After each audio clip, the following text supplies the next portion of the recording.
Assalamualaikum warahmatullahi wabarakatuh. Perkenalkan, nama saya Fahmi Adnan Wildana, NIM 19016090. Saya ingin menjelaskan tentang periode 50-an di mata kuliah Sejarah Sastra Indonesia. Langsung saja, sejarah perkembangan kesusastraan periode 50-an. Sastra periode 50-an ini dilatar belakangi oleh keadaan Indonesia yang pada saat itu mengalami perubahan yang cukup drastis, yaitu transisi dari masa penjajahan ke masa kemerdekaan. Nah, di situ ada seorang pelopor yang bernama H.B. Jassin. Ia adalah seorang pengarang, penyunting, dan kritikus. Ia dapat dikatakan sebagai pelopor periode 50-an karena ditandai dengan terbitnya majalah sastra, yaitu Kisah, yang ditandatanganinya. Keadaan seperti inilah yang menyebabkan lahirnya istilah sastra majalah. Partai-partai politik mempunyai pengaruh yang cukup besar pada periode 50-an. Partai politik mulai bermunculan, dan masing-masing partai tersebut juga memiliki lembaga kebudayaan sendiri.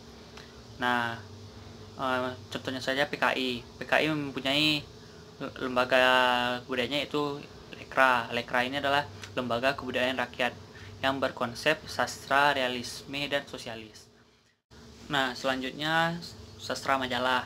Sejak tahun 1953, Balai Pustaka kedudukannya tidak menentu. Penerbit ini berkali-kali mengalami perubahan status. Oleh karena itu, aktivis sastra terutama hanya dimuat dalam majalah-majalah seperti Gelanggang atau Siasat, Mimbar Indonesia, Zenit, dan Pujangga Baru.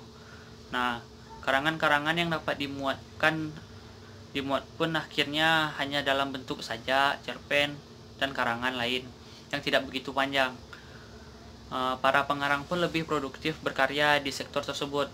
Hal ini yang menyebabkan munculnya istilah sastra majalah yang pertama kali dipopulerkan oleh Nugroho Nuto Susanto dalam tulisannya, yaitu Situasi 1954, yang dimuat di majalah yang dipimpinnya, yaitu majalah Kompas. Nah, selanjutnya impase atau kemacetan dalam sastra Indonesia. Pada tahun 1953, di Amsterdam diselenggarakan sebuah simposium tentang kesusastraan Indonesia. Asrel Sani, Sultan Takdir, Profesor Dr. Wertheim berbicara di simposium tersebut.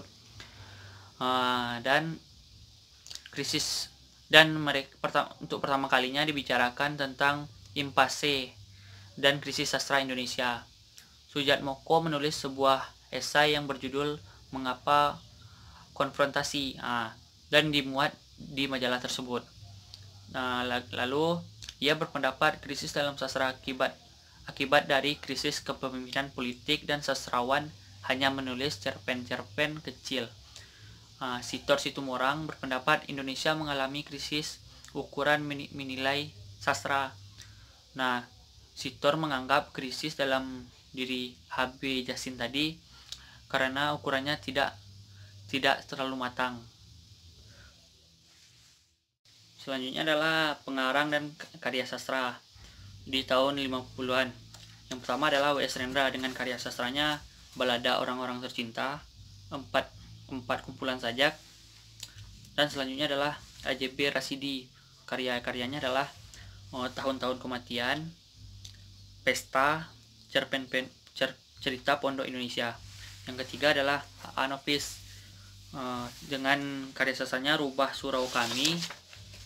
Selanjutnya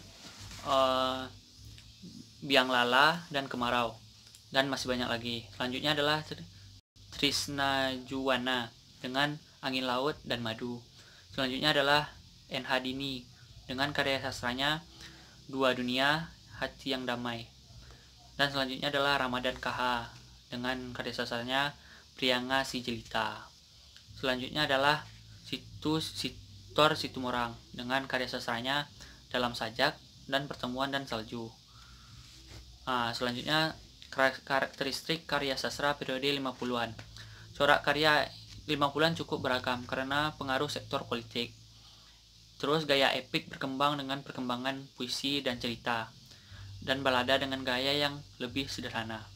gaya mantra mulai tampak balada-balada, lalu gaya slogan dan retorik modern berkembang. Selanjutnya perbedaan antara angkatan 50 dan 45. Angkatan 45 memiliki gaya yang individual dan bebas, dan bercorak realistis dan netral, dan terlihat sinisme dan sarkasme. Sedangkan angkatan periode 50-an mulai dikenal gaya epik pada puisi, lalu gaya retorik dan slogan, dan ceritanya tentang peran lebih ke sosial dan politik.